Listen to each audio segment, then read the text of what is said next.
Hello and welcome once again to Drum Tip Tuesdays, the show where we demystify the almighty drum set, one tip at a time and for some reason only on Tuesdays. Today I give you my top 10 tips for writing a great drum chart. Stick around.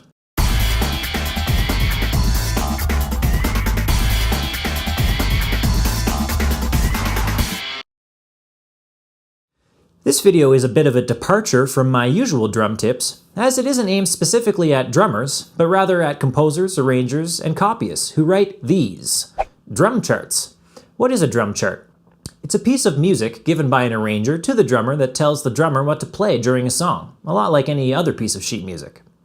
What's the difference, you may ask? Well, arrangers are notoriously terrible at writing them. This is simply because the drum set is quite a bit different than a flute or a clarinet, and there's a bit of a learning curve to writing a great drum part that simply isn't there for most other common instruments. So in this video, I give you my top 10 ways to make sure that your drummer doesn't use your next drum chart as a highly effective fire-starting material. Tip number 1. You need to understand the musical style that you're writing in. Style markings aren't just a formality that happen to go at the top of the page beside your metronome marking. The style that you put at the top of your chart will inform every decision that the drummer makes in their performance. At least it will, if the drummer was worth hiring in the first place. You need to research the style that you're writing in and find common popular examples of drum grooves that you can emulate. Give an example of a tune that has either the same or a similar drum groove to what you want. Be sure your style marking is as specific as possible. As with everything on your chart, the goal is to communicate the necessary information to the performer as accurately and succinctly as possible. Pro tip. The word Latin as a style indication is the best way to ensure that I use your drum chart for starting my next campfire instead of using it as a useful roadmap for performing your music. Also, speaking of metronome markings, include one, and preferably just one. Don't pawn off the difficult task of selecting a tempo for your tune onto the band leader, or even worse, the drummer of the ensemble. You know better than anyone in the band what the perfect tempo is at which to perform your tune. Just pick one, write it at the top of everyone's part, and it will make the band's performance that much closer to what you actually had in mind. Tip number 2. Study professional drum charts, and lots of them. If I had to pick the most important point in this list, this would be it. This video is not going to get into the technicalities of how a drum chart is written, because that's best learned, you guessed it, by studying good drum charts. If you have a sheet music library at your disposal, perhaps at your university or high school, grab a popular big band chart or 10 and pull up the best recordings of these tunes with a great drummer. Start with simple charts, especially medium swing and funk charts. Goodwin is an example of a composer who writes incredibly detailed yet highly sight-readable drum parts, which is not an easy feat. If you don't have a sheet music library to exploit, you can purchase a whole book of Goodwin's drum charts in this play-along book, with the drum parts performed by chart-reading mastermind and pro session musician Bernie Dressel. See what is written down on the page and listen to what the drummer actually played on the recordings. Ask yourself the following questions. How did the notation that the arranger provided translate into the actual musical performance? Did the drummer choose to ignore some of the things on the page? Did the drummer play some things that were not written down at all? How much of the drum performance was improvised compared to what the arranger actually wrote down? And perhaps most importantly, how specifically did the arranger synthesize the necessary information about what the rest of the band was playing down onto a single staff for the drummer to read? These are important questions, all of which should inform your decisions as you write your own drum parts. The more drum parts that you've studied, the better your drum parts will be. You wouldn't try to write an SATB chorale without first studying some Bach, and your drum parts should be no different. Tip number 3. Understand and use a standardized drum notation language. Now, some drummers might argue that the phrase standardized drum notation language is itself an oxymoron. Indeed, a lack of standardization is a huge part of what makes writing drum charts so difficult in the first place. Many different standards are used, sometimes varying wildly, perhaps more than any other instrument in the modern commercial music ensemble. With that said, here's a generally accepted standard that no experienced drummer could possibly fault you for using. Don't write anything on a staff that's not part of this standard without giving a detailed textual explanation of what you mean. If you absolutely need to write out part of a tune with a verbatim drum part, use this notation. Perhaps even more importantly, pick some standardized notation and stick to it, especially within each tune that you write.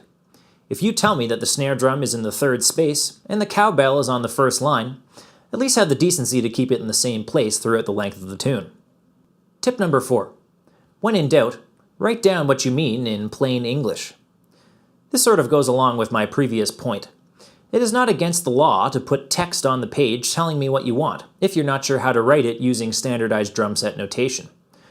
Contrary to popular belief, professional drummers can actually read and write, at least at an elementary school level.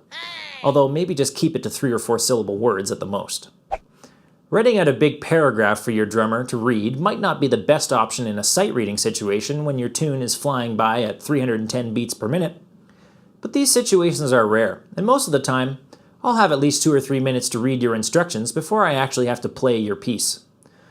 Writing a big paragraph of text, although not ideal, at least ensures that your drummer will play something similar to what you had in mind. However, write out your ideas using notation whenever possible, considering that depending on your publishing methods and the overall reach of your work, not all performers of your music may be able to read English. Tip number 5. Write out a few bars of exactly the groove that you have in mind, note for note, if you can. If you have a sample song with the exact groove you want your drummer to play, why not transcribe it in the first few bars? And even better, tell me the name of the song that you had in mind. Doing so will at least give your drummer an idea of what you're looking for, and chances are they will play you a reasonable facsimile, even if they don't take the time to read it note for note. Not sure exactly what your drummer should play in the style that you're writing? Well, go ahead and pick up a copy of Tommy Igoe's Groove Essentials. It will literally give you at least 2 drum groove examples written out note for every single style that you are likely to be writing in. And if the style that you're writing can't be found in the first book, there's even a second one. Tip number 6. Group the number of measures in each stave in accordance with the phrase lengths of your music. If your tune is written in standard 8 and 16 bar phrases, group your measures in either 2s, 4s, or 8s, depending on the amount of information you're providing in each measure. 8 measures is about as many as you should put on a line of standard 8.5 by 11 size sheet of paper, and that's with little to no information being presented. For example, a stave of only some slash marks. Put the number of measures in that stave in brackets above the last measure on a line, so I don't necessarily have to stare at my chart to follow along, especially if there are regular phrase lengths. Forcing me to stare at your optical illusion of a drum chart and count hundreds of measures using only my eyeballs is perhaps the best way to make sure that I can't listen to an ever-loving note that anyone else is playing in the band. By definition, the drums are an interactive instrument, and you want your drummer spending as much time listening and as little time deciphering your chart as possible. Tip number 7. Drums can play dynamics too. Don't just write forte at the beginning of your tune and leave me to look like an idiot when the whole band drops to pianissimo in measure 47, while I simultaneously start playing my glorious 6-bar long, semi-quaver, double kick pedal utilizing 13 rack tom exploiting Neil Peart fill as loud as I can possibly hit the drums. Enough said. Tip number 8. Unless your music is incredibly complicated, like perhaps some sort of drum set concerto to be played with an orchestra, it's usually a bad idea to write out exactly what you think the drummer should play, note for the entire tune. It will take your drummer hours to make your as-written drum part actually sound natural. In my opinion, in the context of commercial music, the drum set, by definition, is supposed to be partly improvised and spontaneous. Plus, there is a very good chance that your drummer knows exactly what to play in your tune to make it work, often much better than you do. And if they don't, you should probably find yourself a better drummer. However, if there are a few bars of a certain fill or a melody that absolutely must be played verbatim by your drummer, go ahead and write the words "as written" above those bars, so that I know to get my head out of Grooveland, put on my glasses, and remove the grain of salt taking from my performance. At least for that part of the tune. Tip number 9. Your drum part should be the last thing that you write in your arrangement, or it should at least be written at the same time as the other instrument's parts. This should not be because you've been putting it off to the end because you hate writing drum parts, but because part of the drummer's role is to prepare all of the other instruments in the band for what they're about to play. This is known in drum set land as playing a setup. You need to put as much information into the drum part as is necessary for me to aptly prepare the rest of the band to come in at the right time.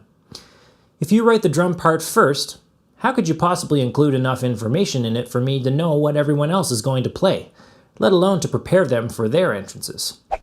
My most common gripe about drum charts is a lack of information, which makes me look like an idiot when the band comes in with a huge triple forte block chord on the end of 2, and you didn't bother to tell me. Tip number 10. Ask a good drummer to look at your chart. Until you feel like you have an advanced understanding of how drum charts work, give your chart to a great drummer to review after you think you're done writing it. Any experienced drummer will likely be able to give you tips about weaknesses in your chart that you might not have even considered. In fact, many composers during the creative process actually ask drummers to write the drum part for their piece. An example of this would be Danny Young, a musical theater drummer who actually wrote the drum book for a Broadway-aimed musical, The Nutty Professor, despite the show's highly experienced composer and arranger. They simply recognized that there is likely no more qualified person to write a great drum chart than a really great drummer, especially when they are working closely with the composer and the arranger. You can check out Danny's performance in The Nutty Professor on his YouTube channel here, and the musical's excellent chart writing comes through in Danny's fluid and natural-sounding performance. Any drummer, especially the drummer who will end up staring at your charts for hours at a time during rehearsals, will be happy to pick apart your hard work and send you back to finale with your tail between your legs, and your finished product will almost certainly be better for it. Now, if you have a question about drum charts that I haven't answered, go ahead and throw them down in the comments below, and I'll try to help you out the best I can. Also, if you have a tip or a common gripe about terrible drum charts that I didn't mention, tell us about it down below in the comments. Subscribe to my channel for more insanely awesome drum set and generally juicy music content, and let me know if you have any ideas or requests for future videos. Thanks again for watching, and I will see you next time on Drum Tip Tuesdays.